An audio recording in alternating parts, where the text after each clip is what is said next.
오늘도 함께 주일 2부 예배를 드리는 모든 성도님들에게 하나님의 은혜와 능력과 축복이 넘치시기를 주님 이름으로 축원합니다.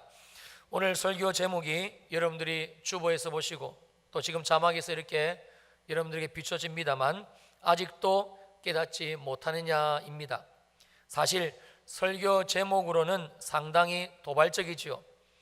우리가 굳이 오늘 본문의 내용을 알지 못한다 하더라도 이 제목이 주는 느낌, 이 제목이 주는 뉘앙스는 별 어렵지 않게 짐작할 수 있습니다. 답답함, 안타까움, 애절함, 그리고 간절함 같은 느낌이 아주 강하게 배어져 있는 질문입니다.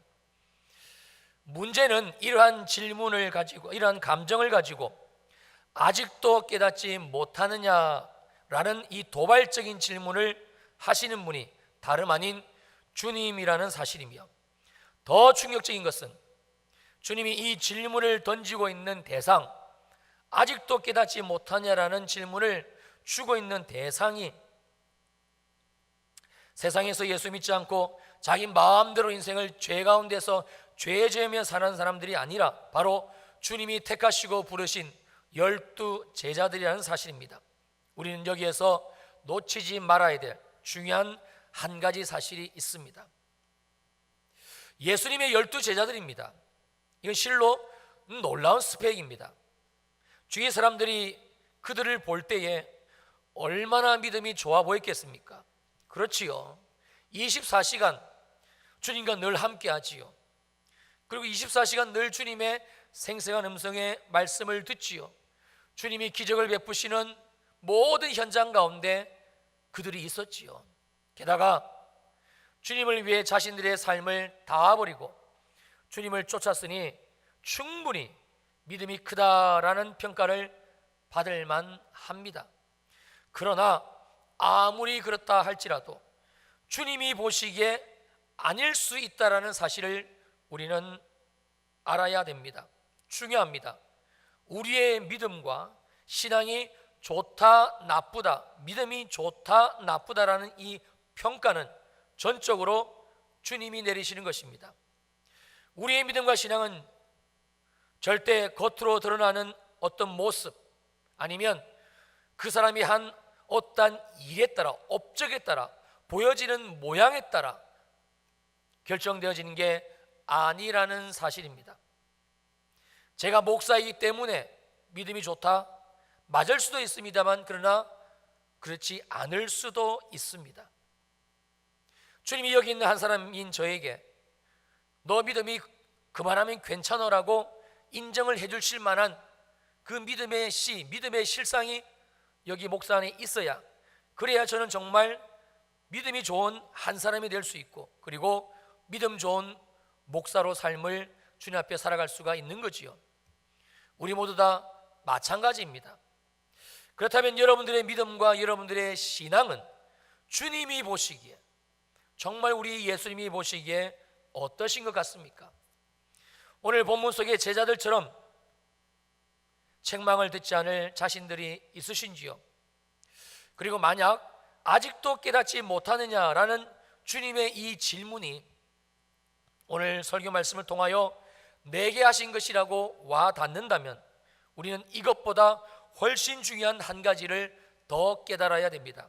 그것은 바로 주님, 아직도 내가 깨닫지 못하는 내 삶의 모습은 무엇입니까?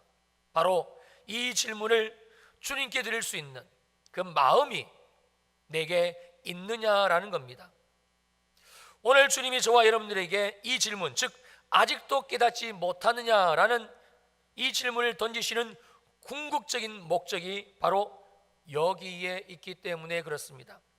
오늘 이 은혜가 함께 예배하는 우리 모두에게 있게 되시기를 주님의 이름으로 축원합니다. 먼저 우리가 살펴봐야 할 것은 이 질문이 구체적으로 어떠한 내용의 질문인가입니다. 자, 오늘 본문 17절 말씀입니다. 아직도 알지 못하며 깨닫지 못하느냐 너희 마음이 둔하냐. 즉 주님이 아직도 깨닫지 못하냐라는 이 질문을 하신 구체적인 의도는 아직까지 제자들이 어떠한 사실을 알지 못하고 깨닫지 못하고 있다는 것이고, 주님은 그들이 그럴 수밖에 없는 이 현실이 지금 그 제자들의 마음이 여전히 둔한 상태, 둔하여져 있기 때문에 그렇다는 사실을 말씀하고 있는 겁니다. 또 있습니다. 여러분 다음 절 18절 말씀을 보세요. 너희가 눈이 있어도 보지 못하며 귀가 있어도 듣지 못하느냐, 또 기억하지 못하느냐. 그리고 제자들이 이처럼 마음이 둔해서 여전히 주님이 하신 말씀들을 알지 못하고 깨닫지 못하는 것은 그들의 눈은 가지고 있지만 보지 못하고, 귀 역시 얼굴 양쪽에 둘씩이나 달려 있지만 듣지 못하고 있기 때문이라 말씀하시며, 또한 머리는 있지만 하나님의 말씀 그리고 하나님이 하신 일들을 전혀 기억하지 못하고 있기 때문이라는 내용입니다. 사실 주님이 지금 제자들에게 하신 이 말씀은 인간적으로는 너무 심하신 내용들입니다. 특별히 18절의 말씀이 더 그렇습니다. 너희가 눈이 있어도 보지 못하며 귀가 있어도 듣지 못하느냐, 또 기억하지 못하느냐. 이 말씀을 좀 더 리얼하게 번역하면 이런 내용입니다. 너희들은 눈은 왜 달고 다니냐? 귀는 알아듣지도 못할 거면 왜 거추장스럽게 둘씩이나 매달고 다니냐? 도대체 그 머리는 어디에 쓰려고 그렇게 아끼냐? 머리는 기억하고 생각해내고 쓰라고 있는 거지, 장식품이 아니야. 어떻게 주님이 우리들에게, 제자들에게 이런 말씀을 하실 수가 있는 것인가? 여러분, 주님이 어떤 의도로, 어떤 감정을 가지시고 어떤 마음을 가지시고 지금 이 말씀을 제자들에게 하신 것인지 감이 좀 잡히시는지요? 그러므로 우리들 역시 주님이 오늘 이 성경 말씀을 통하여 주신 말씀을 가볍게 듣는다든지, 혹은 오늘 이 한 시간을 통해 그냥 한 귀로 듣고 예배했으니까, 설교 들었으니까 한 귀로 흘려버리는 그런 일이 우리 가운데는 결단코 있어서는 안 될 것입니다. 그만큼 오늘 말씀은 굉장히 심각한 내용이고 또 중요한 내용이기 때문에 그렇습니다.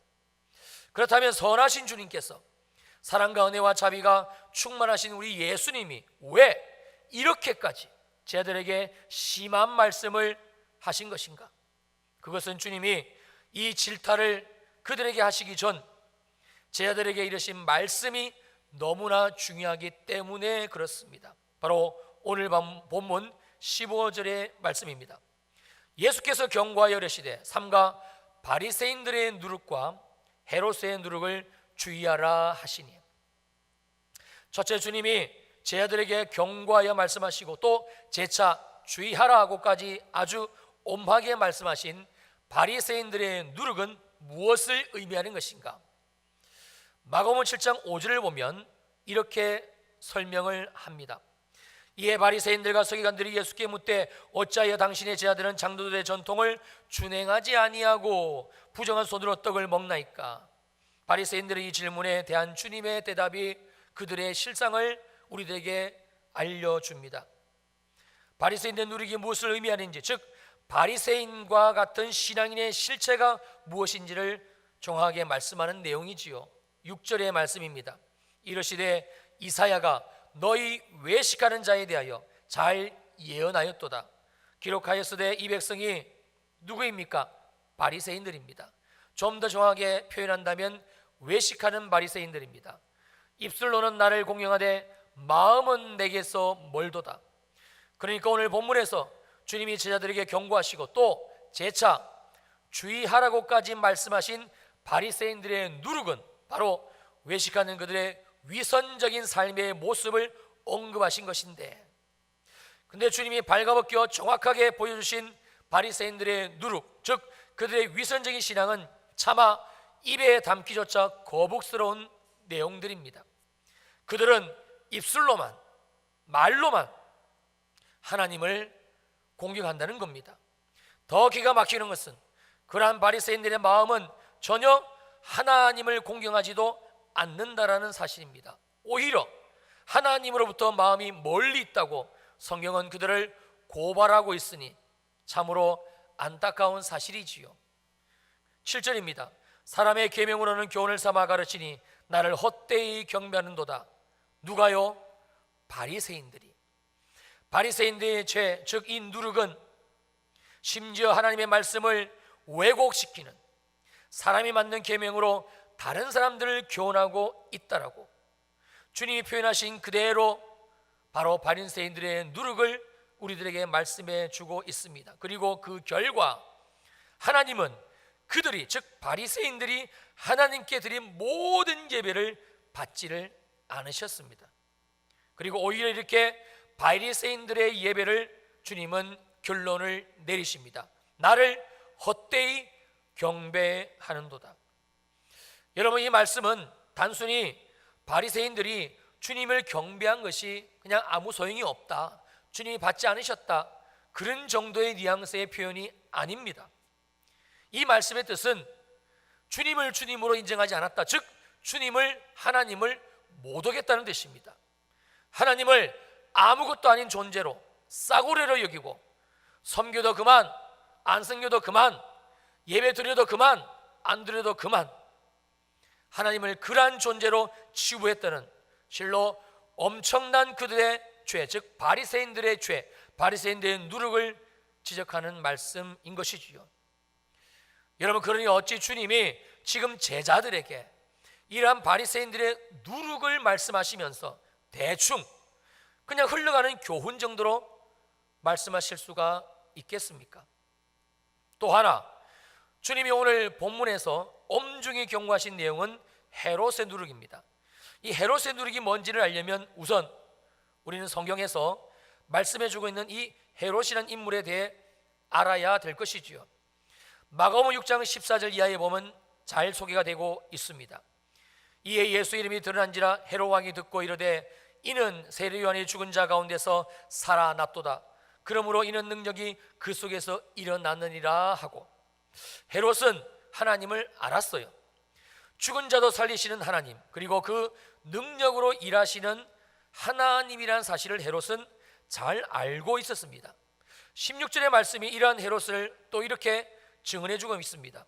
헤롯은 듣고 이르되 내가 목벤 요한 그가 살아났다 하더라. 그래서 헤롯은 이렇게 행동할 수가 있었지요. 20절 말씀입니다.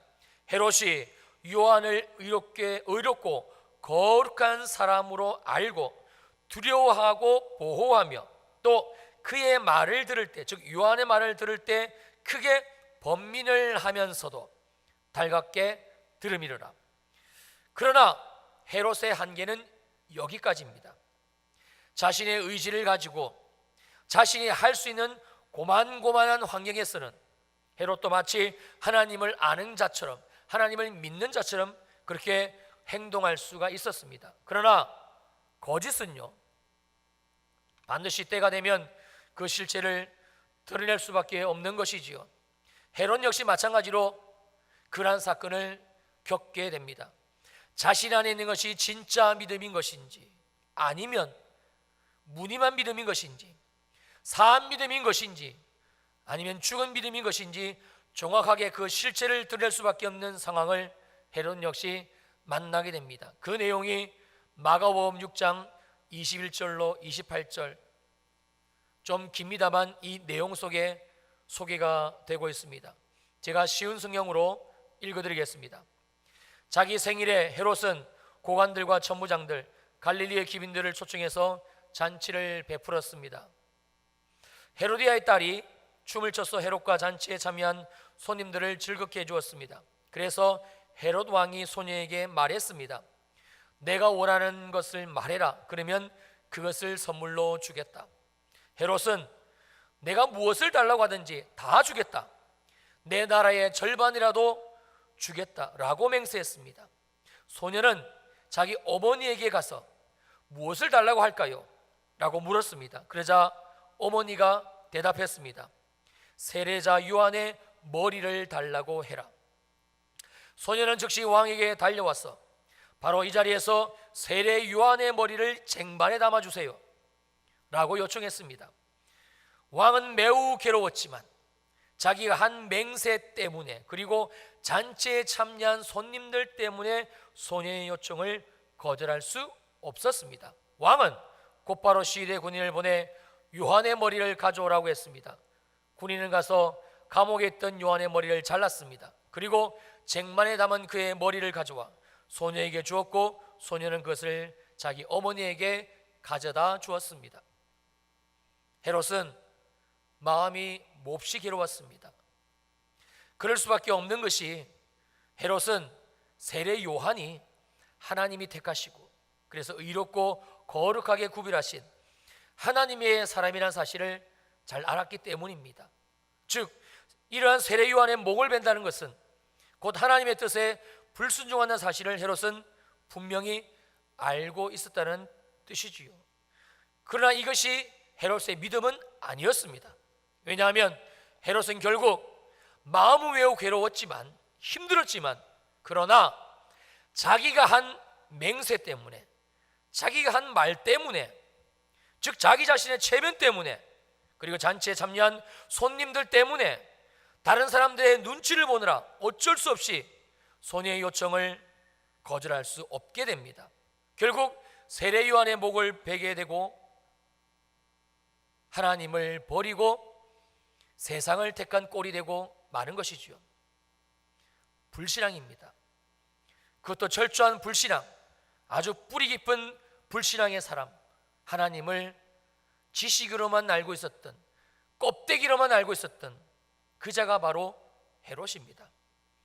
그렇다면 주님은 왜 이러한 잘못된 두 신앙의 모습을 우리에게 알려주시면서 그냥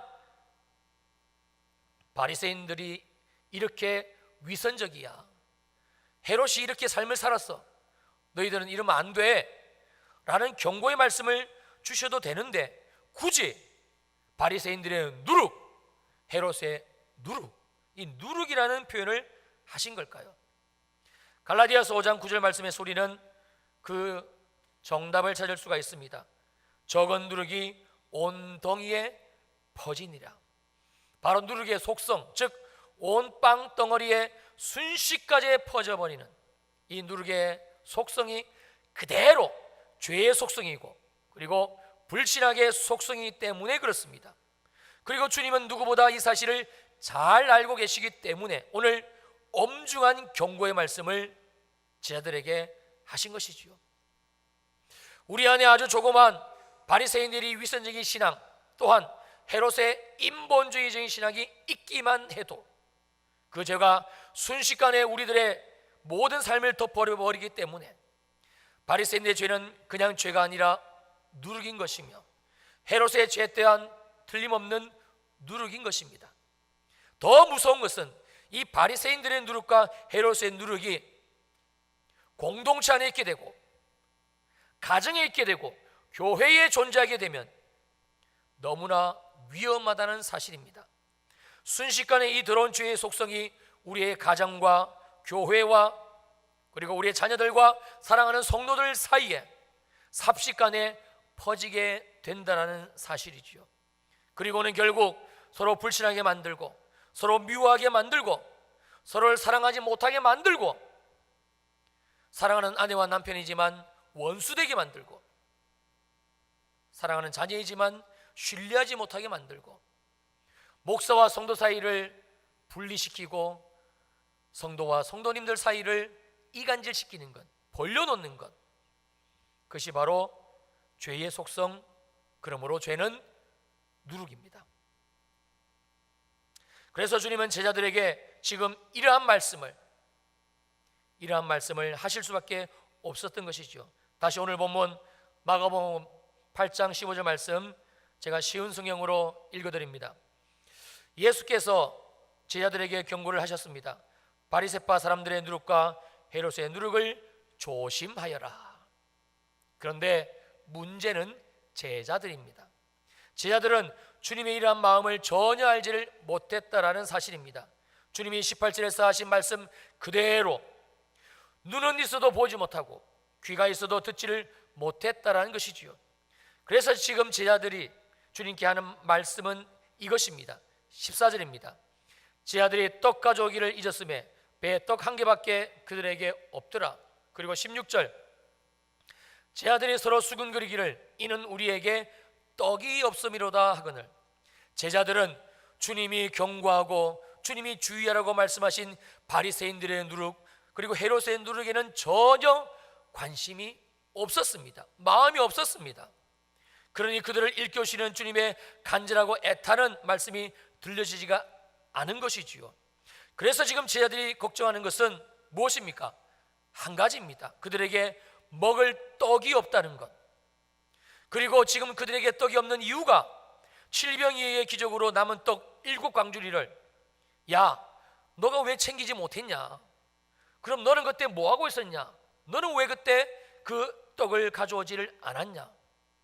떡을 가져오지 않은 것으로, 그래서 떡이 지금 없는 것으로 야단법석을 떨고 있는 것이지요. 오직 그들의 관심은 지금 그들에게 떡이 없다라는 삶의 현실이었습니다. 그러니 어찌 주님의 입에서 이런 탄식의 말씀이 나오지 않을 수가 있겠습니까? 이러시되 어찌하여 아직까지 깨닫지를 못하느냐 하시니라. 사랑하는 성도님들, 지금 이 말씀을 듣는 여러분들은 주님이 왜 우리들에게 바리새인들의 누룩 그리고 헤롯의 누룩을 주의하라 그리고 경고하라고 말씀하신지를 아시겠습니까? 깨달아 주시는지요? 지금 이 말씀을 성령으로 저와 여러분들에게 내게 들려주시는 우리 주님의 간절한 마음, 애타는 마음, 답답한 마음이 느껴지시는지요?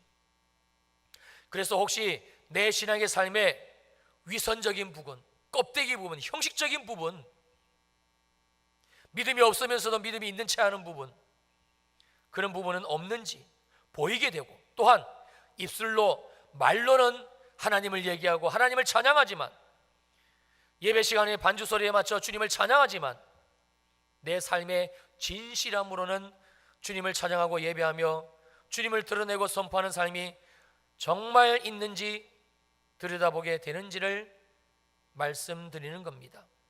또 한 가지입니다. 여러분들의 그 직장의 삶은 어떻습니까?